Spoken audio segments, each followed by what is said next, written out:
Graça e paz em nome de Jesus. Estamos aqui para mais um estudo. Hoje nós estamos dando início ao estudo do livro A Comunidade Cativante, de Mark Dever e Jaime Dunlop. Esse livro faz parte do Ministério 9 Marcas de Mark Dever e nós esperamos tirar boas lições do conteúdo desse material para que nós possamos olhar melhor para a nossa comunidade, olhar melhor para a nossa igreja e buscarmos entender se nós realmente estamos trabalhando da forma como Deus deseja que nós façamos. Nós vamos dividir o estudo deste livro em partes. Então, quando eu citar aqui a primeira parte, não quer dizer que nós vamos resumir aquela primeira parte em apenas um estudo. Então, dentro da primeira parte, há alguns capítulos, assim também como dentro da segunda e da terceira parte do livro. E nós vamos, dentro dessa primeira parte, desenvolver algumas lições para nos dar uma base do que é realmente uma comunidade cativante, uma comunidade onde Deus se torna o verdadeiro dono daquela comunidade, onde Deus é quem determina aquilo que precisa ser feito, aquilo que precisa ser trabalhado naquela comunidade e não aquilo que nós achamos que é o melhor para a comunidade cristã da qual nós estamos inseridos. Eu quero te convidar a fazer comigo a leitura do texto bíblico que vai servir de base para a nossa lição de hoje. Esse texto ele se encontra em Efésios, capítulo 2. Nós iremos ler do versículo 8 ao versículo 10. Esse texto estará aparecendo para você aí agora e eu te convido a acompanhar comigo a leitura da palavra de Deus nesse momento. Diz assim a palavra de Deus: Porque pela graça sois salvos, mediante a fé, e isso não vem de vós, é dom de Deus, não de obras, para que ninguém se glorie, pois somos feitura dele, criados em Cristo Jesus para boas obras, as quais Deus de antemão preparou para que andássemos nelas. Esse é o texto que vai servir de base para a nossa lição de hoje, para o nosso estudo de hoje. E eu te convido neste momento a orar comigo, a colocar as nossas vidas diante do Senhor, pedindo que Ele abra a nossa mente para que nós possamos ouvir e entender aquilo que a palavra de Deus está nos falando neste momento. Oremos.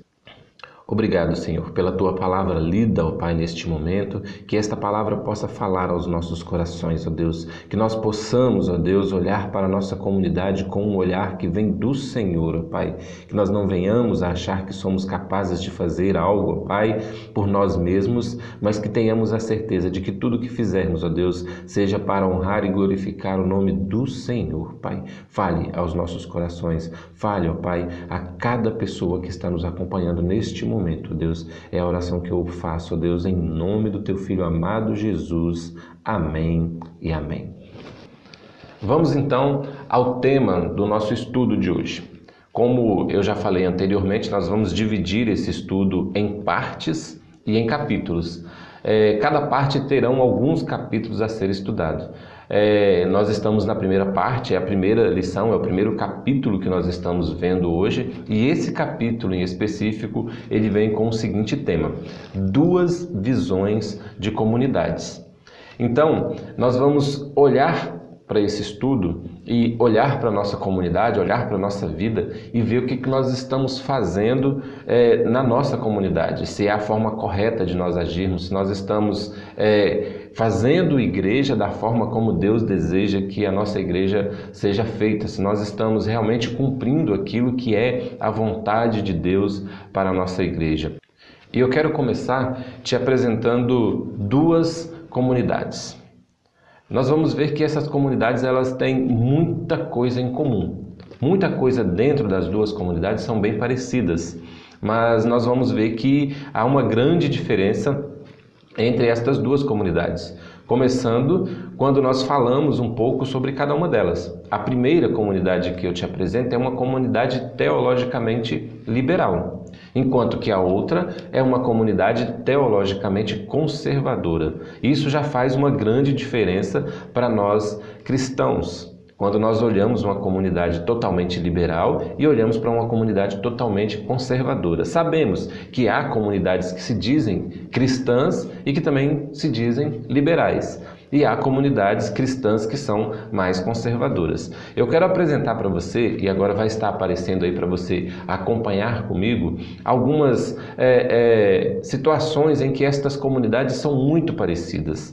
São comunidades que você olha e você, a primeiro momento, talvez não teria como dizer qual é uma e qual é outra, a não ser que você faça parte dessa comunidade, a não ser que você conheça mais profundamente essa comunidade para você realmente entender qual é a diferença de uma para outra. Acompanhe comigo aí agora as partes destas comunidades que são muito parecidas uma com a outra. Vejam, ambas começam a se reunir em 1867. Ambas cresceram consideravelmente. Ambas lutaram para sobreviver.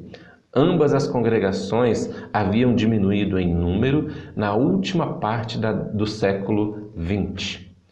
Ambas as igrejas fizeram um enxugamento do seu rol de membros.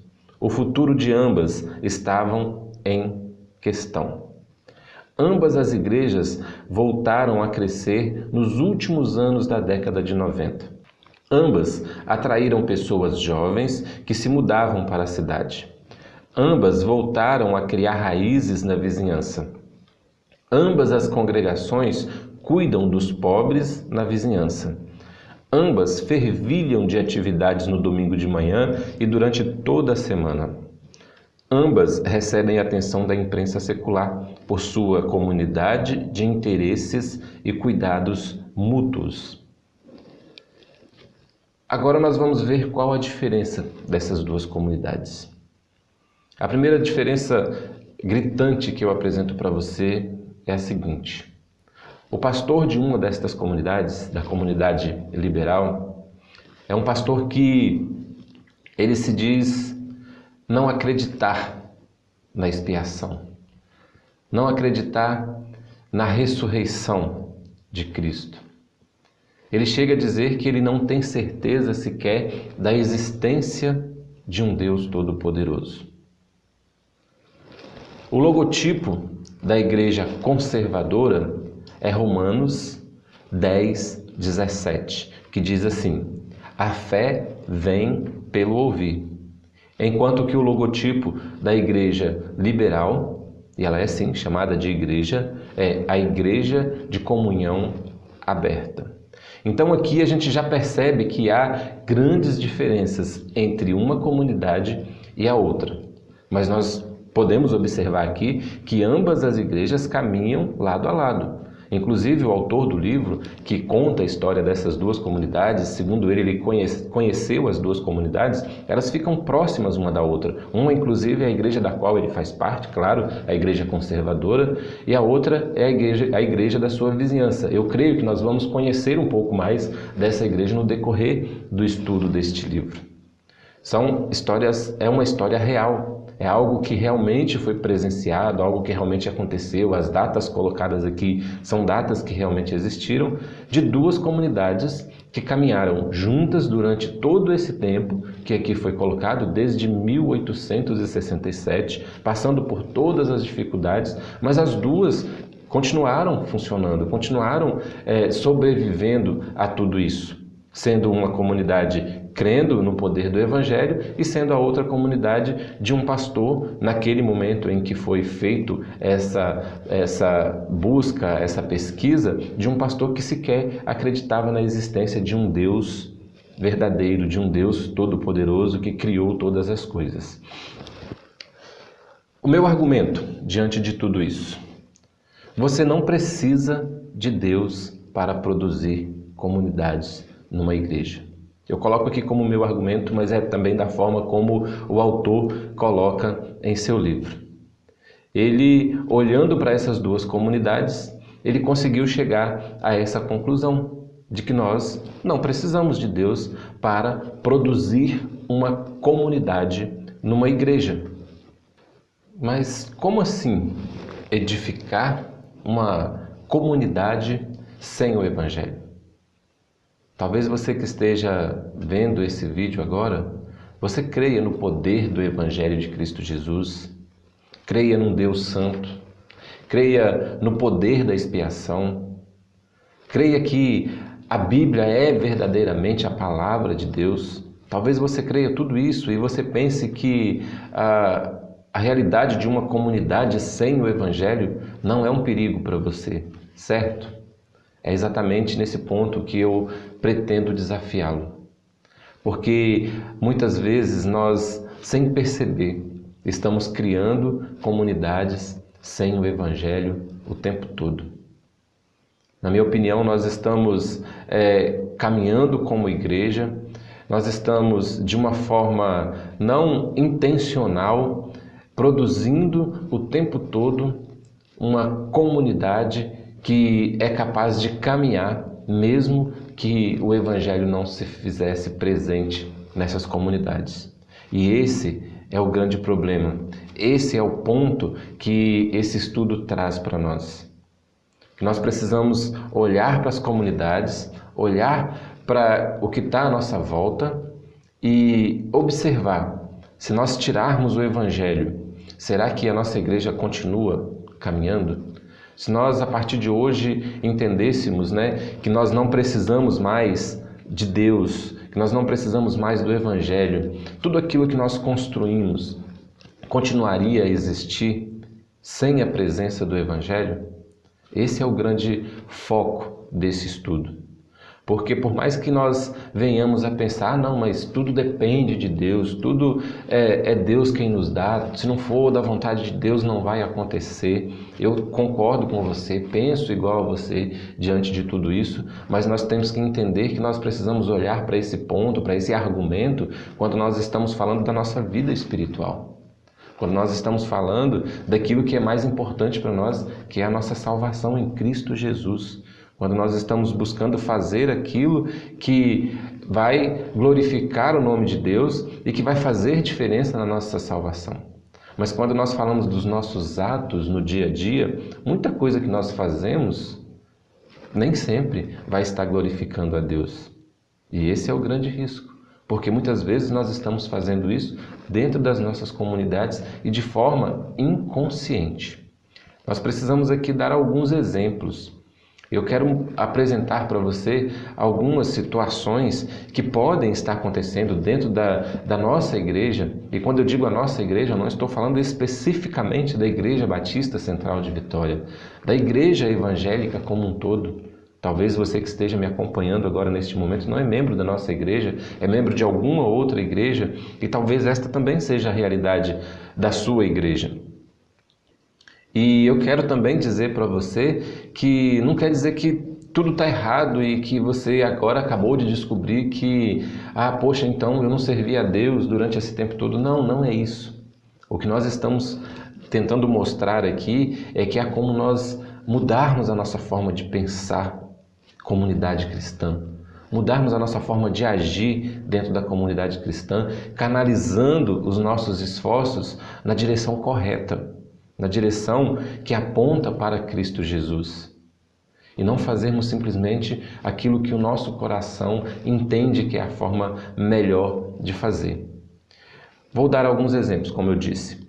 Imagina que, vamos colocar a nossa igreja aqui, que é mais fácil, porque aí eu estou falando para a minha igreja, então eu posso usar a minha igreja como exemplo, mesmo que seja um exemplo fictício, que não está acontecendo, mas para que nós possamos entender. Imagina que a nossa igreja seja uma igreja grande, não é a realidade da nossa igreja hoje. Nossa igreja talvez podemos dizer que seja de um porte médio, mas vamos imaginar que ela seja uma igreja grande, totalmente estruturada, com vários ministérios funcionando perfeitamente.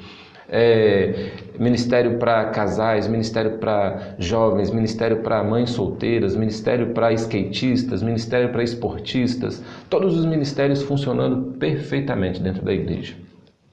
Qual é a nossa tendência quando alguém chega na igreja? Um exemplo, chegou aqui na nossa igreja uma mãe solteira. A nossa tendência é receber aquela pessoa e encaminhá-la para um grupo que comunga daquilo que ela também vive. Se nós temos um grupo de mães solteiras na igreja, a nossa tendência inicial é encaminhar aquela pessoa para aquele grupo de mães solteiras. Até aí, nada de errado dentro dessa situação. É a forma correta de se fazer e acredito que todas as igrejas devem fazer desta forma.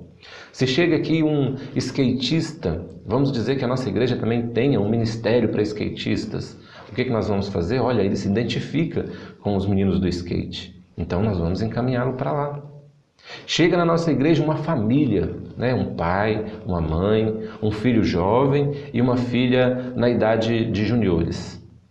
Nós vamos dividir essa família, né? No bom sentido. Vamos encaminhar o pai e a mãe para o ministério de casais, vamos pegar aquele filho jovem, vamos enviar para o ministério jovem e vamos pegar aquela filha que ainda está na idade de participar ali na salinha dos juniores e vamos enviar essa criança para lá, essa menina para lá. É a forma como nós agimos. E até aqui, mais uma vez eu digo, não há nada de errado em fazer. A questão é a intenção que está dentro do nosso coração quando assim nós fazemos. Vamos voltar lá na questão da mãe solteira, por exemplo. Essa mãe solteira ela foi encaminhada para aquela sala de mães solteiras, onde elas falam a mesma língua, onde elas vivem as mesmas situações no dia a dia. E agora eu te desafio a pensar comigo. Vamos pensar que amanhã nós não temos mais a igreja. Ou que aquelas mães solteiras, entre elas, entendam que elas não precisam mais fazer parte desta igreja. Será que elas conseguem continuar, mesmo sem a igreja? Conseguem continuar caminhando? Se nós pensarmos e entendermos que isso é possível, que aquelas mães conseguem continuar caminhando, mesmo que a igreja não existisse, aquele grupo que foi criado dentro da igreja, os propósitos daquele grupo continuam a existir, nós estamos fazendo da forma errada. O que eu quero dizer com isso? É que o propósito primeiro nosso precisa ser o Evangelho. As pessoas precisam estar na igreja por causa do Evangelho. Elas precisam ser orientadas de acordo com o Evangelho e não ao contrário. Muitas vezes nós fazemos programações e eventos dentro da nossa igreja para que as pessoas venham e as pessoas chegando aqui, aí nós vamos ter a oportunidade de falar de Jesus para elas, de pregar o Evangelho para estas pessoas. Quando na verdade deveria ser ao contrário. As pessoas precisam estar aqui por causa do Evangelho. E em contrapartida, o Evangelho vai fazer com que nós possamos realizar as outras coisas. O texto que nós lemos agora há pouco, de Efésios, capítulo 2, versículos de 8 a 9. Não é por obras para que ninguém se glorie. Ou seja, não são as obras que vão fazer com que as pessoas sejam salvas. Não são as obras que vai fazer com que as pessoas venham para a igreja e se convertam e se tornam cristãs. Pode até acontecer, pela graça e misericórdia de Deus, eu creio que isso está acontecendo em nossas igrejas. Mas a forma correta de nós fazermos isso seria primeiro a preocupação com o Evangelho. Mesmo que nada disso existisse, mesmo que essa igreja não tivesse um ministério de mães solteiras estruturados, mesmo que essa igreja não tivesse aquele ministério de skatista, mesmo que essa igreja não tivesse uma sala de casais, não tivesse um grupo de jovens, não tivesse os juniores, esta família deveria chegar aqui e permanecer nesta igreja por causa do Evangelho. É isso que nós precisamos entender. E talvez esta família agora, entendendo isso, aí sim, ela iria desenvolver as suas obras que Deus deixou para nós, como também diz o texto lá, por causa daquilo que ele está vivendo aqui, por causa daquilo que o Evangelho está proporcionando na vida dele. Mas hoje o que nós estamos vendo é totalmente ao contrário dentro das nossas igrejas. As pessoas estão procurando as igrejas que já estão estruturadas, que já estão prontas para recebê-los. Se eu chego nesta igreja e esta igreja não tem uma boa sala para receber o meu filho, já não serve mais. Se eu chego nesta igreja e o meu filho é jovem e o ministério jovem desta igreja não tem nada a oferecer para o meu filho, Essa igreja não serve, eu preciso procurar uma outra que já tenha um ministério jovem pronto para receber o meu filho. Se eu chego aqui, mas os casais desta igreja não fazem nada, não fazem um retiro, são desanimados, então essa igreja não serve. Será que é esse o propósito da igreja? O propósito principal da igreja? Não estou dizendo aqui que a igreja não tenha que fazer estas coisas, mas o propósito principal da igreja precisa ser a palavra de Deus, precisa ser o Evangelho de Cristo Jesus anunciado. E a partir daí, as demais coisas vão acontecer. Experiências de vida semelhante, identidade semelhante, causa semelhante, necessidades semelhantes, posições sociais semelhantes. Geralmente é isso que nós procuramos nas igrejas. Geralmente é essa a nossa preocupação. E nós precisamos analisar bem e entender se nós estamos com a preocupação correta. Se nós temos que procurar uma igreja onde nós vamos encontrar pessoa com a mesma classe social que a nossa. Onde nós vamos encontrar pessoas que vivam o mesmo estilo de vida que nós vivemos. Eu te convido a olhar comigo duas comunidades que pregam o Evangelho, duas realidades de comunidades que pregam o Evangelho. Uma nós vamos chamar de comunidade Evangelho Mais.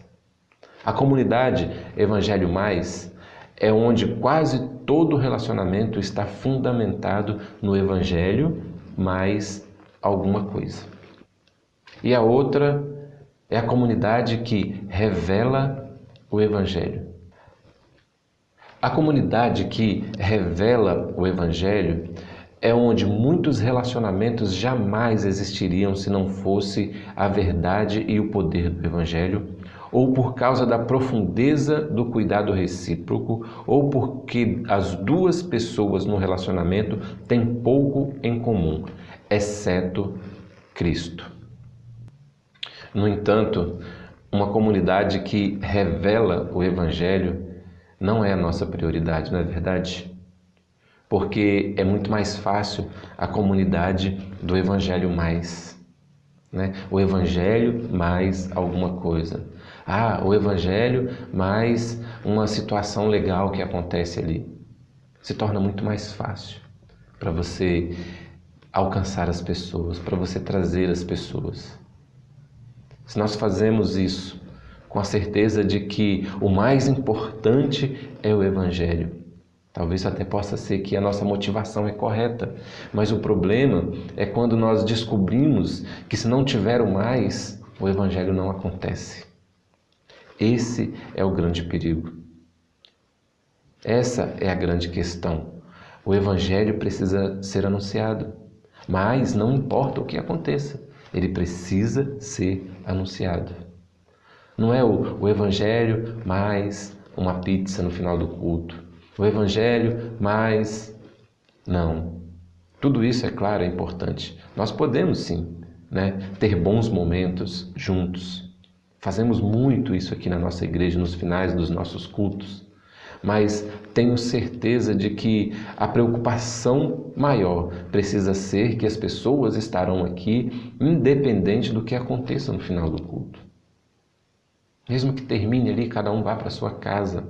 Mas o objetivo principal foi estar na igreja para ouvir o verdadeiro Evangelho, para ouvir, para receber as boas novas da palavra de Deus.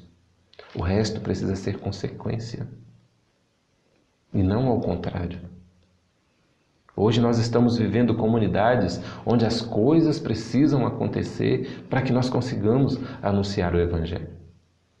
Se eu não tiver um futebol na minha igreja, eu não consigo trazer o jovem.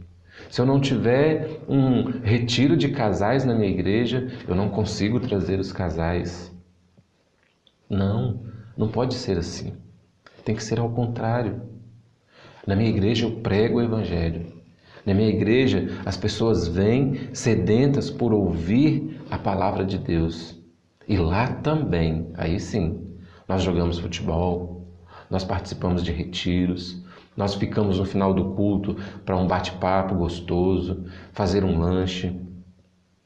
Mas o ponto principal precisa ser o Evangelho. O objetivo principal de nós estarmos na igreja precisa ser a palavra de Deus. O objetivo maior de nós estarmos aqui precisa ser esta vontade de glorificar o nome de Deus por tudo aquilo que Ele já fez em nossas vidas. Nós precisamos olhar um pouco para o passado. Quando nós olhamos para esse texto de Filipenses, olhamos ali para o capítulo 2, capítulo 3 de Filipenses, nós vamos ver Paulo chamando a atenção para coisas que aconteceram lá no passado. Na época onde, e ainda há hoje, aquela briga entre judeus e gentios. E ali nós vamos ver a dificuldade que era para aquele povo poder conviver. Tudo que havia de incomum entre eles era essa indiferença por causa da religião, por causa dos conflitos que acontecem naquela região. E nós podemos trazer isso para os nossos dias de hoje, tentar olhar dentro da nossa realidade.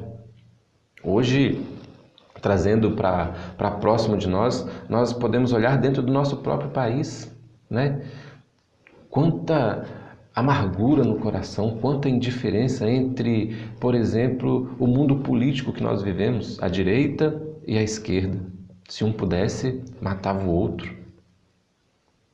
Pessoas dizendo que seriam capazes de pegarem armas para poder matar a pessoa que não concorda com a sua ideologia política. Agora, imagina se nós pegarmos estas pessoas e colocá-las dentro de uma igreja. Judeus e gentios, esquerda e direita, em um mesmo espaço, onde as pessoas estão ali, uma olhando para a outra, tocando o ombro uma da outra. Como que seria isso? Seria uma tragédia, certo? Não deveria ser assim. Porque se nós estamos dentro de uma igreja, nós precisamos entender que nós temos algo muito maior em comum. E é Cristo Jesus. Ele que deu a sua vida para que nós pudéssemos viver em união. É aonde o mundo não consegue entender o que acontece conosco. É aonde o mundo olha para nós e olha de uma forma assim, como que pode um judeu e um gentio convivendo harmoniosamente no mesmo espaço? Isso só o poder do Evangelho pode fazer. Isso só uma comunidade que vive o verdadeiro Evangelho é capaz de experimentar. E essa comunidade, sim, ela permanece, mesmo que todas as outras coisas em volta deixam de existir. Por causa do Evangelho, por causa do poder do Evangelho, essa comunidade permanece firme. É isso que nós precisamos buscar. É isso que nós precisamos viver como comunidade. É isso que nós precisamos parar e pensar se nós, como comunidade cristã, realmente estamos fazendo aquilo que é a vontade de Deus. Nós estamos vivendo uma comunidade evangelho mais alguma coisa? Ou nós estamos vivendo uma comunidade que vive verdadeiramente o Evangelho de Cristo? Você é capaz de continuar amando os seus irmãos, mesmo que você descubra que ele pensa diferente de você? Aquela mãe solteira que chegou aqui na igreja, que nós contamos lá no início, hipoteticamente, é claro, ela se sente bem só no meio do grupo de mães solteiras? Ou ela se sente bem em qualquer outro departamento da nossa igreja, da nossa comunidade? O skatista que chegou aqui rapidamente, nós o encaminhamos para um grupo de skatistas da igreja. Será que ele consegue se sentir bem só ali? Ou se ele chegar lá no grupo dos meninos que estão se preparando para o vestibular, para poder fazer uma prova de medicina, ele também vai se sentir bem no meio deles? Aquela família que chegou aqui, onde o pai e a mãe foi para o grupo de casais, onde o jovem foi para o grupo de jovens e onde a criança mais nova foi para os juniores.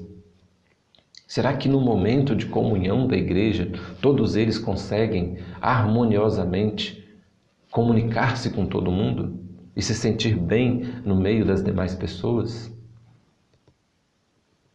Isso precisa ser uma realidade na vida da igreja. As pessoas precisam se sentir bem aonde elas estiverem, no meio de quem elas estiverem. Não importa se você é direita ou esquerda. Quando nós estamos dentro da igreja, nós precisamos entender que o Evangelho é o centro e que nós estamos aqui para viver aquilo que a Palavra de Deus tem para nós. Nós precisamos ter um objetivo comum e precisamos caminhar numa mesma direção. Não importa se é judeu ou gentio. E quando nós entendemos isso, nós também precisamos entender que essas diferenças, elas não precisam acabar só durante o tempo em que nós estamos aqui dentro. Nós também precisamos fazer diferença lá fora. Nós não podemos estar aqui dentro da igreja, todo mundo bonitinho, todo mundo se respeitando, mas quando chegar lá fora, nas redes sociais, um atacar o outro. Infelizmente, como nós estamos vendo, e muito em nossas redes sociais nos dias de hoje. Crentes, aqueles que se dizem cristãos, atacando um ao outro por causa de diferença política. Pessoas que até fazem parte da liderança da igreja, tendo atitudes como essa. Pensamentos diferentes, politicamente falando, é uma coisa. Mas daí a atacar o outro de forma que parece que, se fosse possível, faria até algo pior, eu creio, eu penso que não é o que a Bíblia nos orienta. Que não é o que a Bíblia diz que nós temos que fazer. Então nós precisamos pensar nisso, para que nós possamos construir comunidades que focam no Evangelho de Cristo Jesus. Comunidades que realmente sobrevivem por causa do Evangelho de Cristo Jesus e não por causa das demais coisas que estão à sua volta. Eu quero aqui resumir duas características fundamentais de Efésios capítulo 2 e capítulo 3. Primeiro, comunidades precisam ser caracterizadas pela comunhão em Cristo. Nós precisamos entender que quando nós passamos a fazer parte da família de Deus, isso é a coisa mais importante da nossa vida. Às vezes é um pouco pesado falar sobre essa questão, mas até mesmo mais importante do que a nossa própria família de sangue. E por que eu estou dizendo isso? Porque pode ser que você hoje faça parte da família de Deus. Você nasceu de novo, se tornou nova criatura, mas parte da sua família ainda não. E é claro, você tem uma grande responsabilidade pela parcela desta sua família que ainda não reconhece Jesus como Senhor e Salvador da sua vida. Mas é preciso que você saiba que isso também pode trazer algumas consequências para a sua vida. A palavra de Deus nos diz que, o próprio Jesus nos diz que Ele não veio para trazer paz, e sim guerra entre pais e filhos, entre parentes, justamente pelo fato de agora você viver em novidade de vida e talvez as pessoas que estão à sua volta não entenderem isso. Nós precisamos viver para a glória de Deus. Quando nós nos tornamos novas criaturas em Cristo Jesus, nós precisamos entender que agora nós vivemos uma nova vida. Nós estamos andando na contramão do mundo que nós andávamos antes. E infelizmente, Infelizmente, muitas pessoas que nós conhecemos, que nós amamos, ainda continuam andando na direção errada. E o que nós podemos fazer por estas pessoas é falar do amor de Deus para elas e orar por elas, para que elas também possam um dia reconhecer que estão na direção errada e fazer essa mesma conversão que um dia você fez. Segundo, se essa comunidade não é sobrenatural, não funciona. E por funciona aqui, eu quero dizer, não cumpre a vontade de Deus para uma comunidade. Nenhuma outra coisa tornaria conhecida a multiforme sabedoria de Deus, a não ser uma comunidade que cumpre as características, as vontades do Deus Todo-Poderoso. Talvez você esteja se perguntando neste momento, então quer dizer que nós não devemos construir relacionamentos em nossa igreja por afinidades, por exemplo? Não é nada disso que nós estamos dizendo aqui. As nossas igrejas precisam, sim, continuar sendo construídas desta forma.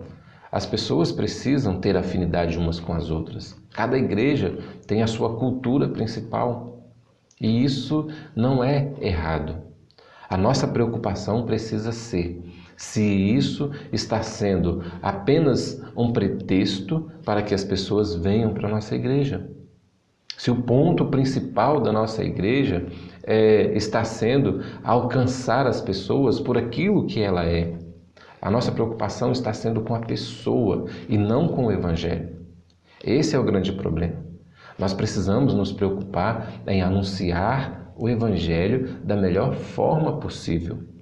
E as pessoas que chegarem à nossa igreja, elas precisam elas precisam entender que o fato delas estarem aqui é porque esta igreja é uma igreja que se preocupa com a pregação da palavra de Deus, que se preocupa em ensinar as boas novas, em praticar as boas novas. E não simplesmente que é uma igreja que está preocupada em ter um local adequado para atender as necessidades daquela pessoa. Essa precisa ser a nossa preocupação. Nós precisamos entender que se nós cumprirmos aquilo que é a vontade de Deus, que é anunciar o Evangelho, nós servimos a um Deus Todo-Poderoso. Mas será que nós cremos realmente nesse Deus Todo-Poderoso?